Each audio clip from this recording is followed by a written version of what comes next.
Hello everyone. तो आप सभी कैसे हैं? सभी को हरे कृष्णा, राधे राधे। तो देखिए, ये जो क्लास आपकी है ये C-TET 6 to 8 के लिए चल रही है क्लास, ठीक है। और ये आपका NCERT की ये बुक है क्लास 6 की, इसको हम पढ़ा रहे हैं। और यहाँ पर आपका चैप्टर 9 चल रहा है, 8 चैप्टर हमने पढ़ा दिया है, ठीक है। और यहाँ पर देखिए क्या है कि इसके बाद जैसे ही क्लास 6 की NCERT खत्म होती है, ये हिस्ट्री की NCERT है, वैसे ही हम 7 की स्टार्ट कर देंगे और 8 की। देखिए, अगर आप ये पढ़ते हैं तो आपको यहाँ पर अगर आप BPSC के एग्ज़ाम के लिए भी BPSC का TRE 2.0 भी देने जाते हैं तो वहाँ भी आपको NCERT पढ़ना है, तो क्लास 8 तक की NCERT आपका यहाँ से आपका क्लियर हो जाएगा। तो चलिए हम देखते हैं अध्याय 9 है क्या, इसके बारे में हम जान लेते हैं। नाम क्या है अध्याय 9 का? व्यापारी, राजा और तीर्थ यात्री। देखिए, चैप्टर से हमें पता चल जा रहा है कि हमें पढ़ना क्या है, किसके बारे में? व्यापारी के बारे में पढ़ना है, राजा के बारे में पढ़ना है और तीर्थ यात्रियों के बारे में पढ़ना है। अब देखिए, एक प्यारी सी क्यूट सी लड़की है। अब देखिए, ये क्या करने जाती है? बाजार में घूमने जाती है। इनका नाम क्या है? जगनी है, ठीक है। बाजार में घूमती जगनी।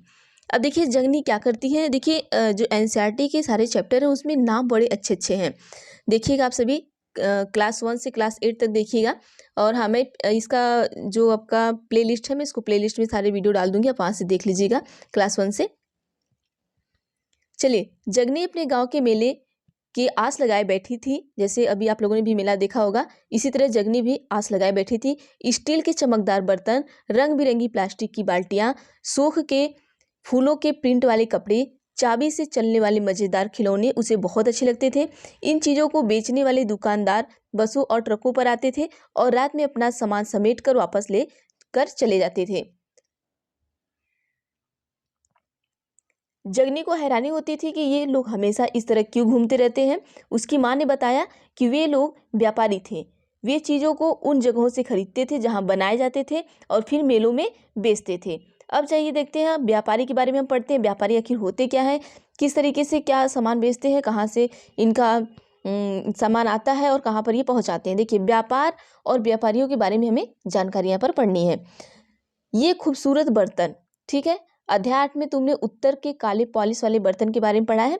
देखिए, काले पॉलिश वाले जो बर्तन होते हैं वो क्या करते थे कि जैसे बर्तन भट्ठी में क्या किया जाता है, जैसे जो कुम्हार लोग होते हैं बर्तन को क्या करते हैं, धीमी आंच पर पकाते हैं।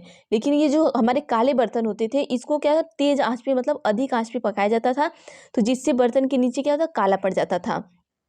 अब इसी पे क्या होता था, पॉलिश कर दी जाती थी तो ये चमकदार हो जाते थे। तो यही यहाँ पर बता रहे हैं कि जो आपका अध्याय 8 है उसमें आपने ये पढ़ा है। ये खूबसूरत बर्तन, खास तौर से इनकी कटोरियाँ तथा थालियाँ इस उपमहाद्वीप के अनेक पुरास्थलों से मिले हैं। यहाँ के पुरास्थलों से ये मिले हैं। अब सवाल उठता है कि इन जगहों पर ये बर्तन कैसे पहुँचे होंगे। सवाल तो यही उठता है, अगर आपने कुछ चीज़ें देखी होंगी तो आपके मन में सवाल उठता है कि आखिर ये चीज़ें ये यहाँ से पहुँची कैसे। ऐसा अनुमान लगाया जाता है कि जहाँ ये बनते थे वहाँ से व्यापारी इन्हें लेकर जाकर अलग अलग जगहों पर बेचते थे। अभी अपना अनुमान लगा रहे हैं कि ये जहाँ बनते थे वहाँ पर व्यापारी इन्हें अगर जगह जगह पहुँचाते तो इसी तरीके से वहाँ पर ये पहुँच गए होंगे, ठीक है। देखिए, पॉइंट आपका इंपॉर्टेंट अब चलने वाला है कि दक्षिण भारत सोना। अब पूछ सकता है कि दक्षिण भारत किसके लिए प्रसिद्ध है, तो सोने के लिए। मसाले, खास तौर पर काली मिर्च और कीमती पत्थरों के लिए प्रसिद्ध था। दक्षिण भारत किसके किसके लिए प्रसिद्ध था, देख लीजिएगा आप सभी। सोना के लिए प्रसिद्ध था, मसाले के लिए, और खास तौर पे किसके लिए, काली मिर्च के लिए और कीमती पत्थरों के लिए। काली मिर्च की रोमन साम्राज्य में इतनी मांग थी, जो रोमन साम्राज्य था हमारा, उसमें काली मिर्च की इतनी मांग थी कि इसे काले सोने के नाम से बुलाते थे। व्यापारी इन सामानों को समुद्री जहाज और सड़कों के रास्ते रोम पहुंचाते थे। कहाँ पर पहुंचाते थे, रोम पहुंचाते थे। दक्षिण भारत में अनेक रोमन सोने के सिक्के मिले। इससे यह अंदाजा लगाया जाता है कि उन दिनों, देखिए, रोमन के सिक्के भी आपको मिले थे। रोमन के सिक्के भी हमने बताए थे कि रोमन के सिक्के ऐसे होते थे और इस पे कुछ लिखा नहीं रहता था, इस पे अलग अलग तरीके के ऐसे छाप बने होते थे। वही हमारा रोमन का सिक्का था। इसके पहले चैप्टर में हमने आपको पढ़ाया है। देखिए, NCERT का स्टार्टिंग से चैप्टर पढ़ेंगे तभी आपको चीज़ें समझ में आएंगी, क्योंकि यहाँ पर जैसे आपका रोमन का सिक्का बता दिया गया कि रोमन का सिक्का होता क्या है। अब यहाँ पर डायरेक्ट आपको रोमन सिक्का दे देगा। अब आपको समझ में नहीं, अगर आपने क्लास 8 नहीं पढ़ा है तो आपको 9 क्लास में रोमन सिक्का समझ में आएगा कि रोमन सिक्का होता क्या है, ठीक है।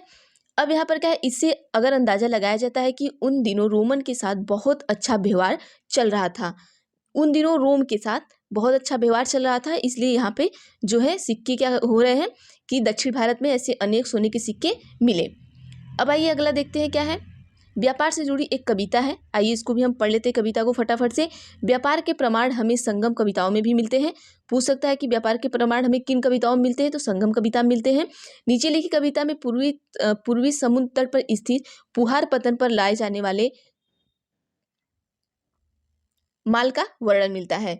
समुद्री जहाज पर लाए गए तेज तर्रार घोड़े, गाड़ियों पर काली मिर्च की गठरियां, हिमालय से मिले रत्न और सोना, दक्षिण की पहाड़ियों से चंदन की लकड़ियां, दक्षिण सागर से के मोती और पूर्वी सागर के मूंगे। देखिए ये याद रखिएगा, यहाँ से क्वेश्चन बहुत फंसेगा आपको। गंगा और कावेरी की फसलें, श्रीलंका से आए खाद्यान्न, ठीक है, पूछ सकता है खाद्यान्न कहाँ से आए, श्रीलंका से आए। म्यांमार के बने मिट्टी के बर्तन और दुर्लभ कीमती आयात, ठीक है, म्यांमार के क्या है, मिट्टी के बर्तन है। दक्षिण सागर से मोती है, पूर्वी सागर से मूंगे है, दक्षिण पहाड़ी से क्या है, चंदन की लकड़ियां हैं। तो ये कविता आप अच्छे से याद रखिएगा, तो यहाँ से आपको चीज़ें बहुत कुछ मिल सकता है, ठीक है। आगे आइए देखिए क्या, व्यापारियों ने कई समुद्री रास्ते खोजे, इनमें से कुछ समुद्र के किनारे चलते थे, कुछ अरब सागर और बंगाल की खाड़ी पार करते थे। नाविक मानसूनी हवा का फायदा उठाकर अपनी यात्रा जल्दी पूरी कर लेते थे। मानसूनी हवा जब चलती थी तो ये क्या करते थे, उसका फायदा उठाते थे और अपनी यात्रा को जल्दी पूरी कर लेते थे। वे अफ्रीका या अरब के पूर्वी तट से उपमहाद्वीप के पश्चिमी तट पर पहुंचना चाहते थे। कहाँ पहुंचना चाहते थे, अफ्रीका या अरब के पूर्वी तट से कहाँ पहुंचना चाहते थे, उपमहाद्वीप के पश्चिम तट पर। तो दक्षिणी पश्चिमी मानसून के साथ चलना पसंद करते थे। तब किसके साथ चलना पसंद करते थे, दक्षिणी पश्चिमी मानसून के साथ। इन लंबी यात्राओं के लिए मजबूत जहाज़ों का निर्माण किया जाता था। किसका निर्माण किया जाता था, मजबूत जहाज़ों का। अब आइए देखते हैं समुद्र तटों से लगे राज्य के बारे में पढ़ लेते हैं। इस उपमहाद्वीप के दक्षिणी भाग में सबसे बड़ा तटीय प्रदेश है। पूछ सकता है कि किसके दक्षिणी भाग में बड़ा तटीय प्रदेश है, तो इस उपमहाद्वीप के, जो आपका ये हम पढ़ रहे हैं, इस उपमहाद्वीप के दक्षिण भाग में सबसे बड़ा तटीय प्रदेश है। इनमें बहुत से पहाड़, पठार और नदी के मैदान हैं। नदियों के मैदानी इलाकों में कावेरी का मैदान सबसे उपजाऊ है। पूछ सकता है नदियों के मैदानी इलाकों में कौन सा मैदान सबसे उपजाऊ है, तो कावेरी का मैदान, ठीक है। मैदानी इलाकों तथा तटीय इलाकों के सरदारों और राजाओं के पास धीरे धीरे काफी संपत्ति और शक्ति हो गई। संगम कविताओं में मुविंदार की चर्चा मिलती है। अभी हमने जो ऊपर संगम कविता हमने पढ़ा, वहाँ किसकी चर्चा मिलती है हमें, मुविंदार की, ठीक है। एक तमिल शब्द है, ये कैसा शब्द है, तमिल शब्द है। पूछ सकता है मुविंदार कैसा शब्द है, तो तमिल शब्द है, जिसका अर्थ तीन मुखिया है। इसका अर्थ क्या होता है, तीन मुखिया। पूछ सकता है मुविंदार का अर्थ क्या है, तो तीन मुखिया है। इसका प्रयोग तीन शासक परिवारों के, इसका जो प्रयोग होता था तीन शासक परिवारों के मुखिया के लिए किया जाता था। जो तीन शासक परिवार थे उनके मुखिया के लिए किया जाता था। तो ये देखते हैं ये कौन कौन थे, चोल थे, चेर थे तथा पांड्य थे। इन्हीं तीनों के लिए किसका प्रयोग किया जाता था, ये जो अभी आपका यहाँ पर हम लोगों ने पढ़ा कि इन्हीं के लिए इसका मुविंदार का प्रयोग किया जाता था।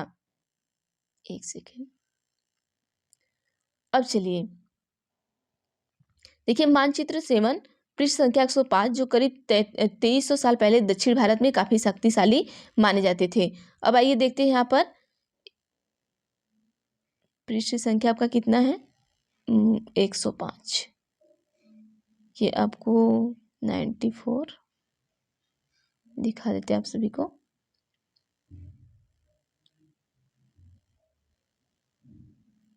मुविंदार की जो पीक होगी वो दिया होगा, इसके आगे वाले में देगा, ये 105 में दिखा रहा है। चलिए आगे वाले में देख लेंगे, ठीक है। आइए आप चीज़ों को बस समझिए, क्योंकि आप इतने वो नहीं है कि अगर आप पिक ना देखें तो आपको चीज़ें समझ में ना आए, आपको आसानी से चीज़ें समझ में आ जाएंगी। चलिए, इन तीन मुखियाओं के अपने दो दो सत्ता केंद्र थे। इन तीनों मुखियाओं के क्या थे, अपने दो दो सत्ता केंद्र थे सबके, ठीक है। कौन कौन तीन मुखिया थे, चोल थे, चेर थे और पांड्य थे। इनमें से एक तटीय हिस्से और दूसरा अंदरूनी हिस्से में था। इस तरह 6 केंद्रों से 2 बहुत महत्वपूर्ण थे। एक चोलों का पतन पुहार या कावेरीपट्टिनम, दूसरा पांड्यों की राजधानी मदुरै। ठीक है, इसमें जो केंद्र थे, दो सत्ता केंद्र थे, ये बताया गया। इस तरह 6 केंद्रों में 2 बहुत महत्वपूर्ण थे। 6 केंद्र थे यहाँ पर, और इस 6 केंद्र में 2 बहुत महत्वपूर्ण थे। एक कौन महत्वपूर्ण था? चोलों का पत्तनपुहार या कावेरीपट्टनम। दूसरा कौन महत्वपूर्ण था? पांड्यों की राजधानी मदुरै। ठीक है, ये मुखिया लोगों से नियमित कर के बजाय उपहारों की मांग करते थे। देखिए, सब पहले राजा क्या करते थे? कर की मांग करते थे, लेकिन ये कर के बजाय उपहार की मांग करते थे। कभी कभी ये सैनिक अभियानों पर भी निकल पड़ते थे और आसपास के इलाकों पर शुल्क वसूल लाते थे। इनमें से कुछ धन वे अपने आसपास रख लेते थे, बाकी अपने समर्थकों, नाते रिश्तेदारों, सिपाहियों तथा कवियों के बीच बांट देते थे। अनेक संगम कवियों में उन मुखियाओं की प्रशंसा में कविताएं लिखी हैं, जो उन्हें कीमती जवाहरात, सोने, घोड़े, हाथी, रथ या सुंदर कपड़े दिया करते थे। ठीक है, पूछ सकता है कि उन्हें उपहार में क्या मिलता था? तो जवाहरात, सोने, घोड़े, हाथी या रथ या सुंदर कपड़े मिला करते थे। इसके लगभग 200 वर्ष के बाद पश्चिम में सातवाहन नामक राजवंश का प्रभाव बढ़ गया। अब जैसे ये था राज्य था, इन राजा के बाद अब इसके जस्ट 200 वर्ष बाद ही सातवाहन नामक राजवंश का प्रभाव बढ़ गया। सातवाहनों का सबसे प्रमुख राजा गौतमीपुत्र श्री सातकर्णी था। पूछ सकता है कि सातवाहनों का प्रमुख राजा कौन था? तो गौतमीपुत्र कौन था? सातकर्णी था। इसके बारे में हमें उनकी माँ गौतमी बलश्री द्वारा दान किए गए एक अभिलेख से पता चलता है, और अन्य सभी सातवाहन शासक दक्षिणापथ के स्वामी कहे जाते थे। पूछ सकता है कि और अन्य सभी शासक क्या कहलाते थे? तो दक्षिणापथ के स्वामी कहलाते थे। दक्षिणापथ का शब्द शाब्दिक अर्थ क्या है? दक्षिण की ओर जाने वाला रास्ता होता है।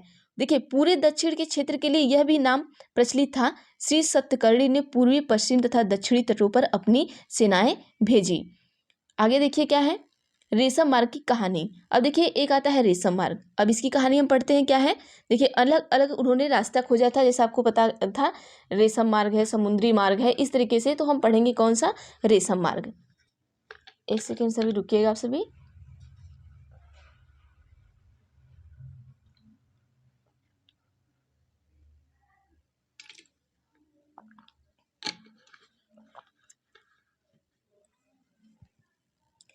चलिए देखिए, रेशम मार्ग की कहानी क्या है कि कीमती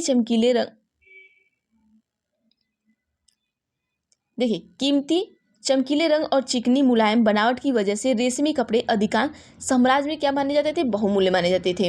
रेशमी कपड़ा तैयार करना एक जटिल प्रक्रिया है। आप सभी को पता है, जो रेशम के कपड़े होते हैं उन्हें तैयार करना एक बहुत जटिल प्रक्रिया है। रेशम के कीड़े से कच्चा रेशम निकालकर सूत कताई होती है और फिर उसे कपड़ा बुना जाता है। रेशम बनने की, आप सभी को ये पता है कि रेशम का कपड़ा कैसे बनता है? तो यहाँ पे दिया है, तो फटाफट से हम देख लेते हैं। रेशम बनने की तकनीक का आविष्कार सबसे पहले चीन में करीब 700 साल पहले हुआ था। क्वेश्चन पूछ सकता है कि कितने साल पहले हुआ था? तो चीन में 7,000 साल पहले हुआ था। इस तकनीक को उन्होंने हजारों साल तक बाकी दुनिया में से छिपाए रखा। ये चीन वाले ऐसे होते ही हैं। ठीक है, ऐसे छिपाए ये कुछ भी कर देते हैं, इनका समझ नहीं आता है। देखिए, अब क्या होता है कि चीन से पैदल घोड़ों और ऊँटों पर कुछ लोग दूर दूर की जगहों पर जाते थे। मतलब चीन से वो पैदल आते थे और घोड़ों से, ऊँटों से लोग बहुत दूर दूर तक जाते थे और अपने साथ रेशमी कपड़े भी लाते थे। जिस रास्ते से ये लोग यात्रा करते थे वह रेशम मार्ग मतलब सिल्क रूट के नाम से प्रसिद्ध हो गया।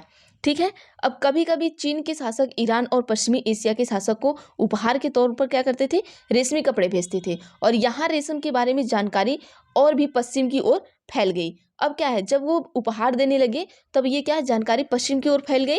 अब क्या हुआ कि करीब 2000 साल पहले रोम के शासकों और धनी लोगों के बीच रेशमी कपड़े पहनना एक फैशन हो गया। अब वहाँ के जो रोम के शासक थे उनके बीच क्या हो गया? ये एक तरीके का फैशन हो गया। अब भाई, जब आपके पास फैशन हो गया, अब चीज़ें आपको पसंद आएगी तो वो आपको हमेशा चाहिए ही चाहिए। अब देखिए आगे क्या होता है कि इसकी कीमत बहुत ज़्यादा होती थी। आप सभी को पता है, जो ब्रांडेड चीज़ें होती है उसकी कीमत बहुत ज़्यादा होती है। ऐसे इस रेशमी के कपड़े की भी कीमत बहुत ज़्यादा होती थी, क्योंकि चीन से इसे लाने में दुर्गम पहाड़ी और रेगिस्तान रास्तों से होकर जाना पड़ता था। मतलब बहुत ज़्यादा दुर्गम पहाड़ी से कैसे कैसे निकल के वो जाते थे और इस कपड़े को लेकर आते थे। इसलिए इसका क्या है, जैसे अगर अभी आप कोई चीज़ें विदेश से मंगाइए तो उसकी कीमत हमारे देश में आते आते बहुत महंगी हो जाती है। यही नहीं, रास्ते के आसपास रहने वाले लोग व्यापारी से यात्रा शुल्क भी मांगते थे। जो रास्ते में आसपास लोग रहते थे वो व्यापारियों से शुल्क भी मांगते थे, भाई तुम दूसरे देश से हमारे देश में आए हो तो हमें शुल्क भी दो। जैसे हम कभी कभी टहलने जाते हैं या कहीं, अगर आप पहाड़ी इलाके में जाइए तो आप देखेंगे कि वहाँ पे एक क्रॉस लगा होता है, तो क्रॉसिंग पे आपको क्या करते हैं, आप अगर गाड़ी से जाइए किसी भी चीज़ से जाइए तो आपको पैसे लेते हैं, वो 50 रुपये दीजिए, 100 रुपये दीजिए, इस तरीके से वो चंदा लेते हैं, मतलब वो शुल्क लेते हैं। तो उस टाइम भी ऐसा ही था। ठीक है, इसमें शुल्क रूट और उसकी शाखाओं को दिखाया गया। कुछ शासक इसके बड़े बड़े हिस्सों पर अपना नियंत्रण करना चाहते थे। बहुत से शासक थे जो इस पे क्या करना चाहते थे कि अपना नियंत्रण करना चाहते थे, क्योंकि भाई ये बहुत महंगा है और प्लस क्या है कि यहाँ से बहुत व्यापार का फायदा हो रहा था, क्योंकि इस रास्ते पर यात्रा करे व्यापारी को उन्हें कर, शुल्क और तोहफे के जरिए लाभ मिलता था। इसके बदले ये शासक इन व्यापारियों को अपने राज्य से गुजरते वक्त लुटेरों के आक्रमण से सुरक्षा देते थे। जैसे क्या है कि वो आसपास के थे, तो अब भाई आप दूर से जा रहे हैं तो क्या करते थे कि जैसे आप किसी के गांव में जा रहे हैं, उस गांव को क्या करते थे, तोहफा देते थे। जिस रास्ते से जाते थे तो ये इनकी सुरक्षा भी करते थे। ठीक है, अब देखिए क्या है, सिल्क रूट पर नियंत्रण रखने वाले शासक में सबसे प्रसिद्ध कुषाण थे। अब देखिए पूछ सकता है जो सिल्क रूट पर नियंत्रण रखने वाला सबसे प्रसिद्ध शासक कौन थे, तो कुषाण थे। करीब 2000 साल पहले मध्य एशिया, कहाँ पर, मध्य एशिया तथा पश्चिमोत्तर भारत पर इनका शासन था।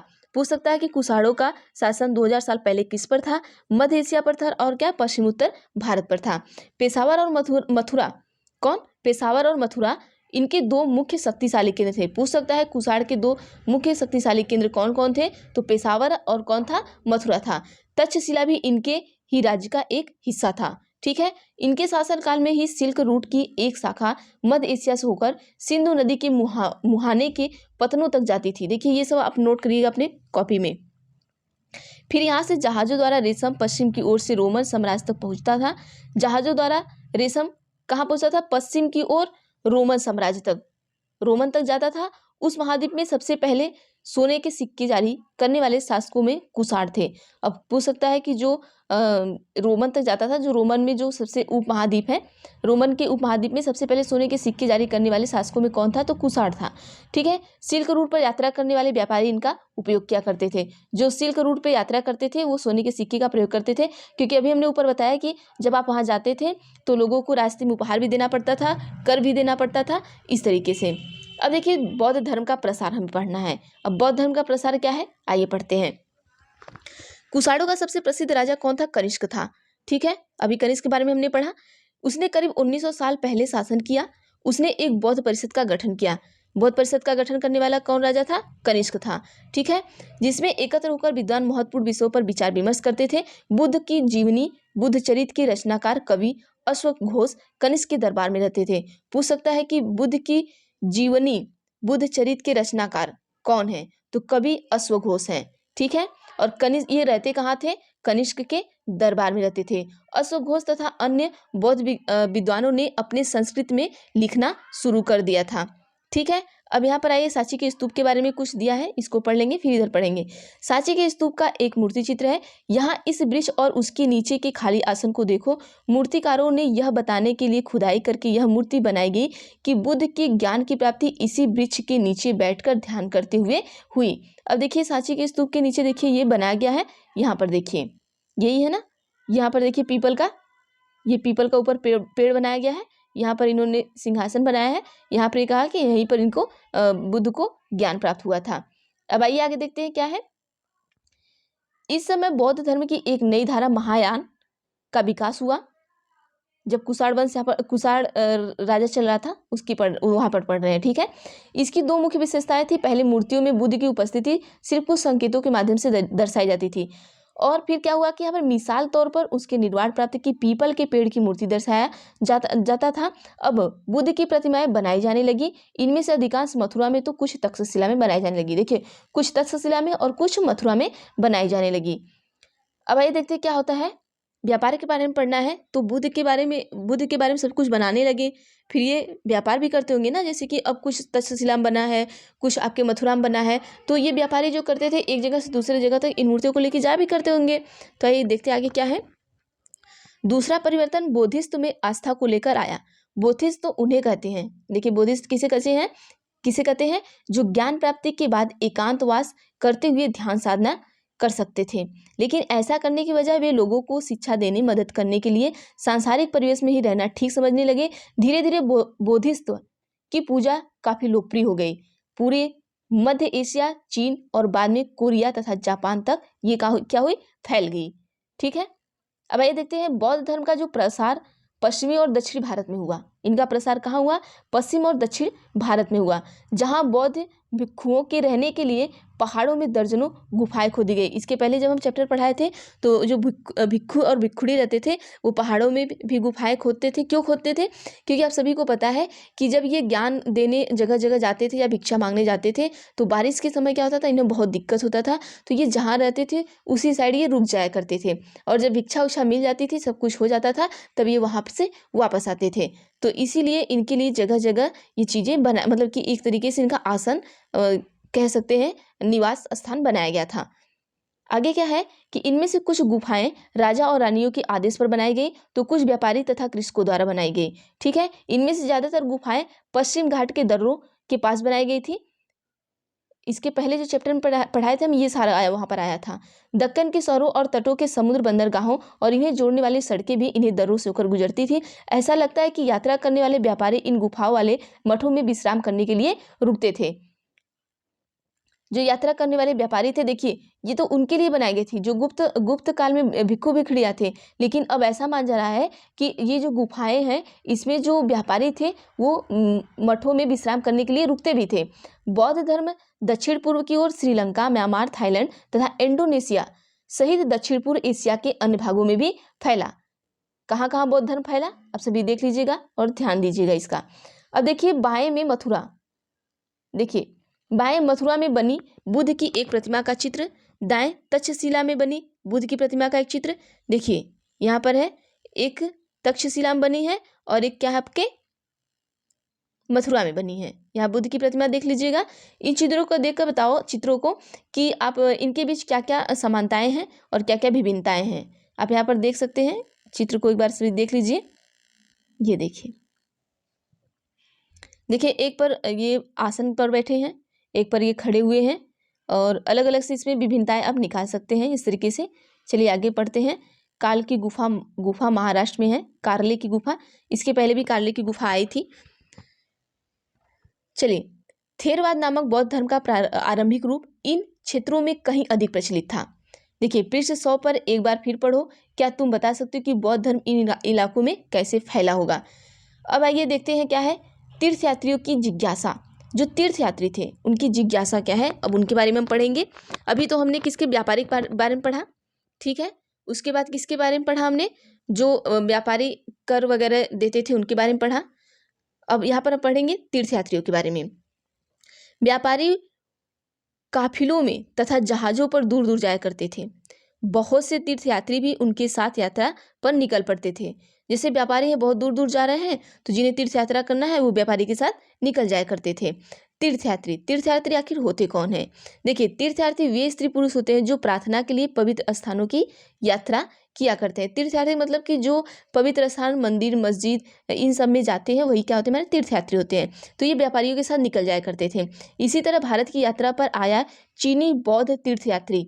अब देखिए, अब ये तो था तीर्थयात्री, लेकिन ये कहाँ पर आया, भारत की यात्रा में आया, चीन का। अब चीन का दिमाग तो आप समझ सकते हैं। अब आइए देखिए आगे होता क्या है कहानी में। देखिए बौद्ध तीर्थयात्री फा शियन, चीनी बौद्ध तीर्थयात्री चीन का था, वो बौद्ध धर्म को मानता होगा। तो अब ये भारत आया, तो ये क्या है, तीर्थ, अपने तीर्थ के लिए आया। अब इसका नाम क्या था, फा शियन। काफी प्रसिद्ध है, ये क्या है, बहुत प्रसिद्ध है। वह करीब 1600 साल पहले आया और स्वयं त्रिसांग 1400 साल पहले आया। जो स्वयं सांग था वो 1400 साल पहले आया भारत, और उसके करीब 50 साल बाद इत्सिंग आया। ठीक है, वे सब बुद्ध अध्याय 6 के जीवन से जुड़ी जगहों पर प्रसिद्ध मठों को देखने के लिए भारत आए थे। जो अलग अलग जगह पर बुद्ध जी का मठ था, सारी चीजें थी, ये तीनों उन्हीं चीजों को देखने आए थे। ठीक है, अब आगे देखते हैं क्या होता है। अब ये तीनों आए तो, लेकिन हुआ क्या आगे। अब देखिए, इनमें से प्रत्येक तीर्थयात्री ने अपने यात्रा का वर्णन लिखा। अब तीनों ने अपने अपने यात्रा का अलग अलग वर्णन लिखा। इन्होंने अपनी यात्रा के दौरान आई मुश्किलों के बारे में भी लिखा कि वो अगर यात्रा किए तो उनको क्या क्या मुश्किलें आई। इन यात्राओं में कई वर्ष लग जाया करते थे। जिन देशों और मठों को उन्होंने देखा उनके बारे में उन्होंने लिखा। जैसे ये बुद्ध जी के मठ को देखे तो उनके बारे में लिखे। उन्होंने उन किताबों के बारे में भी उन्होंने लिखा जिन्हें वे अपने साथ ले गए थे। अच्छा, कुछ किताबें भी वो लोग यहाँ से ले गए तो उनके बारे में भी उन्होंने जिक्र किया कि हम ये किताबें भी लेके गए। फासियन चीन वापस कैसे लौटा। अब देखिए, जो फासियन आया था यहाँ पर बौद्ध धर्म के लिए, तो वो वापस कैसे लौटा। अब आइए इसकी कहानी देखते हैं। फासियन ने अपने घर चीन वापस लौटने के लिए अपनी यात्रा बंगाल से शुरू की। वह व्यापारियों के एक जहाज पर चढ़ा। मुश्किल से वो 2 दिन ही चल पाए थे। जिस पे चढ़ा वो बस 2 दिन चल पाया कि एक समुद्री तूफान में फंस गए। मतलब 2 दिन वो चल पाए और तब तक वे समुद्री तूफान में फंस गए। व्यापारी अपने जहाज को डूबने से बचाने के लिए उसमें से अपने माल को फेंककर जहाज को हल्का करने की कोशिश करने लगे। फासियन ने भी अपने सामान को तो फेंक दिया, पर देखिए सारे सामान को फेंक दिया, पर अपनी उन पांडुलिपियों और बुद्ध की मूर्तियों को नहीं फेंका, क्योंकि वो बुद्ध जी के लिए आया ही था। सामान उसे जो मिला था वो फेंक दिया, लेकिन अपनी जो उसकी पांडुलिपि थी, मतलब जो लिखा हुआ चीज़ था, उसको नहीं फेंका। उसने अपने भारत के दौरान संकलित की थी। अतः 13 दिनों के बाद आंधी रुकी। उसने समुद्र का वर्णन इस प्रकार किया। अब वो वर्णन करता है 13 दिन बाद आंधी रुक गई, ठीक है। उसने सब कुछ तो फेंक दिया, लेकिन भाई वो आया था अपने बौद्ध धर्म के लिए आया था, वो तीर्थ यात्रा के लिए आया था, तो उससे वो इतना उससे जुड़ा हुआ था कि उन चीज़ों को उसने नहीं फेंका। अब देखिए, समुद्र असीम है। उसने लिखा जब वो 13 दिन का आंधी तूफान रुका तब उसने समुद्र के बारे में भी वर्णन किया कि समुद्र क्या है, असीम है। सूर्य, चांद या तारों की गति को देखे बिना यह पता लगा पाना संभव है कि पूर्व किधर है या पश्चिम किस दिशा में है। ठीक है, किसकी यहाँ पर वर्णन कर रहा है, समुद्र का। अगर बरसात और अंधेरा हो तो जहाज की हवा के रुख में ले जाने के अलावा और कोई चारा नहीं। जावा पहुंचने में 90 दिन से भी ज्यादा लगे, जहां वह 5 महीने के लिए रुका। कितने महीने के लिए, 5 महीने के लिए रुका। इसके बाद दूसरे व्यापारी जहाज में चढ़कर वह चीन पहुंचा। इस तरीके से क्या हुआ, वो चीन पहुंचा जो भारत आया था। अब किसके बारे में पढ़ेंगे, देखिए अभी किसके बारे में पढ़े हम लोग, फासियन के बारे में पढ़े। अब किसके बारे में पढ़ेंगे, सेन त्यांग्स के बारे में पढ़ेंगे, ठीक है।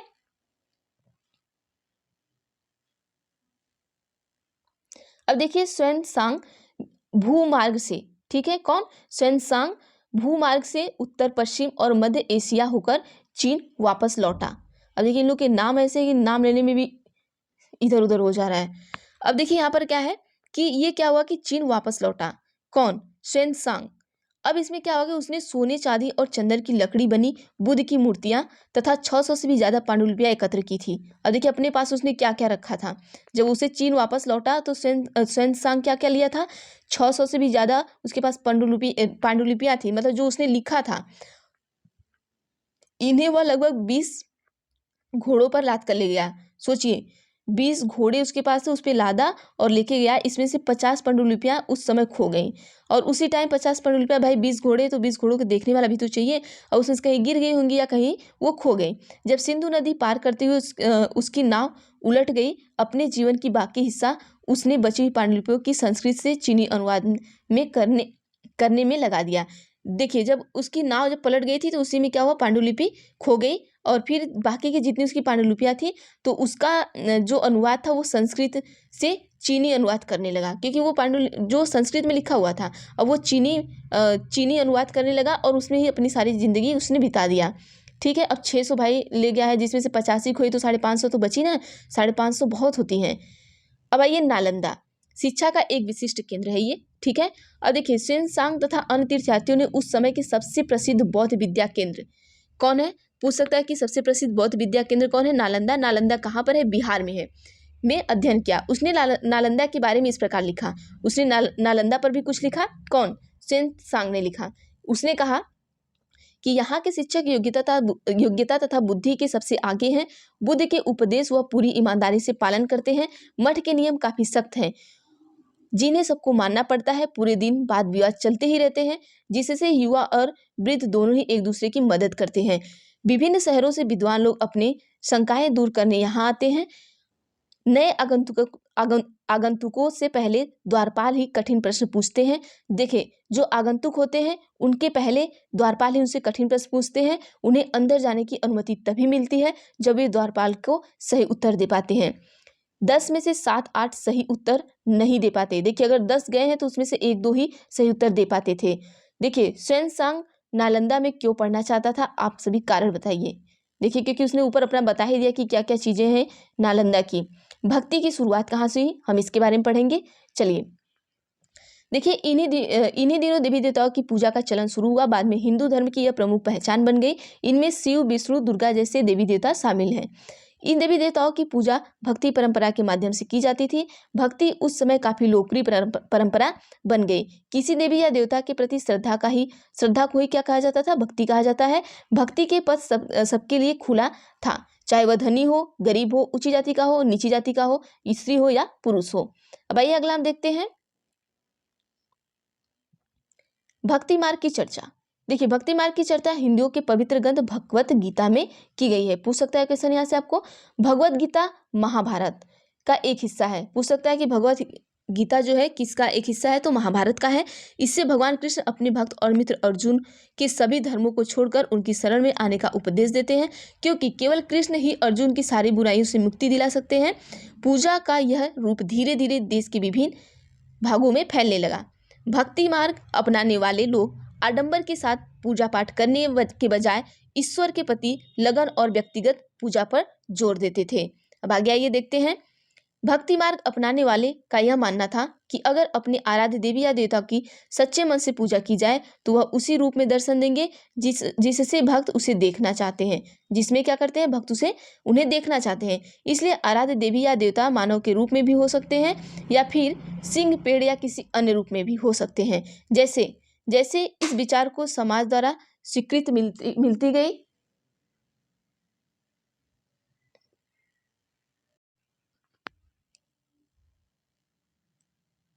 देखिए जैसे क्या हुई, यहाँ पर समाज द्वारा स्वीकृति मिलती गई।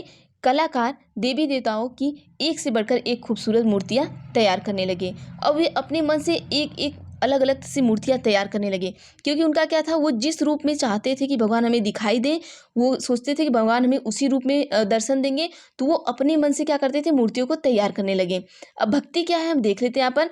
भक्ति भज शब्द से बना है। किससे बना है, भक्ति भज शब्द से बना है, जिसका अर्थ है विभाजित करना या हिस्सेदारी होता है। इसका अर्थ है कि भक्ति भाव भगवान और भक्त के बीच परस्पर एक अतरंग संबंध है। भक्ति भागवत या भगवान के प्रति झुकाव है। भगवत एक अर्थ यह भी है जो अपने ऐश्वर्य सुख को भक्तों के साथ बांटता है, यानी भक्त या भागवत अपने देवी देवताओं के भग का हिस्सेदार होता है। अब आइए आगे देखते हैं क्या है। एक भक्त द्वारा लिखी गई कविता है, हम उसको देख लेते हैं कविता को।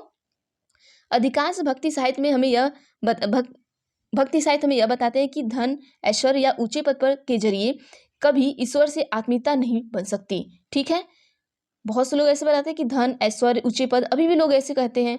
ठीक है, करीब 1400 साल पहले श्री भक्त अप्पार द्वारा तमिल में लिखी गई एक कविता का यह अंश है। किस कविता का है, अप्पार द्वारा तमिल में लिखी गई है। अब देखिए, अप्पार एक बिल्लाल था। कौन था, बिल्लाल था। अध्यात्म में आप पढ़ेंगे, अध्यात्म में आप पढ़े होंगे। ठीक है, नष्ट होते अंगों वाला कुष्ठ रोगी, ब्राह्मणों की नजर में निचली जाति का व्यक्ति, कूड़ा करकट बटोरकर अपनी जीविका चलाने वाला इंसान। अगर ये लोग भी गंगा को अपनी जटाओं में छिपा लेने वाले शिव के दास बन जाए तो मैं उनकी आराधना करूंगा, क्योंकि वे मेरे ईश्वर समान हैं।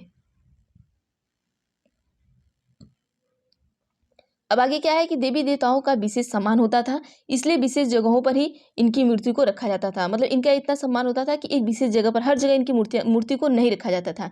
इन स्थानों को ही मंदिर कहते हैं। अब इन स्थानों को क्या, जैसे कि इस टाइम में क्या होता है कि उन्हीं पर वहीं हम इनका एक स्थान है, हम हर जगह भगवान की जो प्रतिमा होती है उसको नहीं रख सकते। भक्ति परंपरा ने चित्रकला, शिल्पकला, स्थापत्य कला के माध्यम से अभिव्यक्ति की प्रेरणा दी है। अब देखिए, हिंदू क्या है, हिंदू शब्द इंडिया शब्द की तरह ही सिंधु या इंडस से निकला है। किससे निकला है, ये देखिए इंपॉर्टेंट है, ये पढ़िएगा, पूछता है ये। यह शब्द अपने अरबों तथा ईरानियों द्वारा उन लोगों के लिए उपयोग किया जाता था जो सिंधु नदी के पूर्व में रहते थे। यही शब्द उनके धार्मिक विश्वास तथा सांस्कृतिक परंपराओं के लिए भी प्रयुक्त होता था। अब आइए आगे पढ़ते हैं, क्या है, देखिए एक ये अन्यत्र है और उसके बाद आपका ये है। अन्यत्र में क्या है, देखिए करीब 200 साल पहले पश्चिम एशिया में ईसाई धर्म का उदय हुआ। सॉरी 2000, मैं बार बार 200 बोल दे रही हूँ, 2000 साल पहले, ठीक है। ईसा मसीह का जन्म बेथलेहम में हुआ था। कहाँ हुआ था, पूछ सकता है कि ईसा मसीह का जन्म बेथलेहम में हुआ, जो उस समय रोमन साम्राज्य का हिस्सा था। पूछ सकता है बेथलेहम किस साम्राज्य का हिस्सा है, तो रोमन साम्राज्य का हिस्सा है। ईसा मसीह ने स्वयं को संसार का उद्धारक बताया। उन्होंने अपने दूसरे को प्यार देने और उसी तरह के दूसरों पर विश्वास करने का उपदेश दिया, जिस तरह हर व्यक्ति दूसरों से प्यार और विश्वास की उम्मीद करता है, ठीक है। अब देखिए क्या है, बाइबिल में ईसा मसीह के उपदेश की बातें लिखी, इसका एक अंश दिया गया है। देखिए ये बाइबिल में लिखा हुआ उनकी बातें हैं, किसकी, ईसा मसीह की। पूछ सकता है कि ईसा मसीह की जो उपदेश है कहाँ पर लिखे जाते हैं, तो बाइबिल में। देखिए धन्य है वे लोग जो धर्म और न्याय के लिए भूखे प्यासे रहते हैं, उनकी कामनाएं पूरी होंगी। जो दयालु है वे धन्य है, क्योंकि उन्हें दया मिलेगी। धन्य है वे जो दिल से पवित्र हैं, क्योंकि वे ईश्वर के दर्शन कर सकेंगे। धन्य है वे जो शांति स्थापित करते हैं, वही ईश्वर की संतान कहलाएंगे, ठीक है। ईसा मसीह के उपदेश साधारण लोगों को बहुत पसंद आए, जो साधारण लोग थे उनको बहुत पसंद आए। धीरे धीरे यह पश्चिम एशिया, अफ्रीका तथा यूरोप में फैल गया। कहाँ कहाँ फैला, पश्चिम एशिया, अफ्रीका और यूरोप में फैल गया। ईसा मसीह की मृत्यु के 100 सालों के अंदर ही भारतीय उपमहाद्वीप के पश्चिमी तट पर पहले ईसाई धर्म प्रचारक पश्चिमी एशिया से आए। अब नीचे क्या है कि देखो पता लगाओ कि किस रास्ते से ईसाई धर्म प्रचारक भारत आए होंगे। देखिए केरल के ईसाइयों को क्या कहते हैं, सीरियाई ईसाई कहा जाता है। क्या, सीरियाई, क्योंकि संभवतः वे पश्चिम एशिया से आए थे। वे विश्व के सबसे पुराने ईसाइयों में से थे। या पूछ सकता है कि विश्व के सबसे पुराने ईसाई कौन थे और ये कहाँ से आए थे, ठीक है। अब आपको कल्पना करने के लिए दिया गया है, अब ये चीज़ें दिया गया है, तो ये तो हम आपको बाद में लास्ट में ये करवा देंगे, ताकि आपके क्वेश्चन एक भी ना छूटे यहाँ से। तो चलिए जो उपयोगी शब्द है आप यहाँ पर देख लीजिएगा। आपको क्या क्या पढ़ना है, व्यापारिक बारे में पढ़ लीजिएगा अच्छे से, मुएंदार के बारे में, रास्ता या मार्ग के बारे में, रेशम के बारे में, कुषाण वंश जो था उसमें, महायान के बारे में, बोधिस्त्व के बारे में, थेरवाद, तीर्थयात्री और एक क्या है, भक्ति। इतना पॉइंट आपका है, इसमें से पॉइंट निकाल के आप चीज़ों को नोट करिएगा। तो चलिए आज के लिए बस इतना ही, बाकी हम अगली वीडियो में देखेंगे। अगली वीडियो में हमारा आएगा चैप्टर 10 और उसके बाद 2 चैप्टर और बचा है, ख़त्म हो जाएगा। फिर आपका एनसीईआरटी क्लास 7 की स्टार्ट कर देंगे, फिर क्लास 8 की कराएंगे। तो अगर आप चैनल पर नए हैं तो प्लीज़ चैनल को आप सभी सब्सक्राइब कर लीजिए और बेल आइकन को भी क्लिक कर लीजिए, ताकि मैं जो भी वीडियो बनाऊँ आप तक पहुँचे। और आप सभी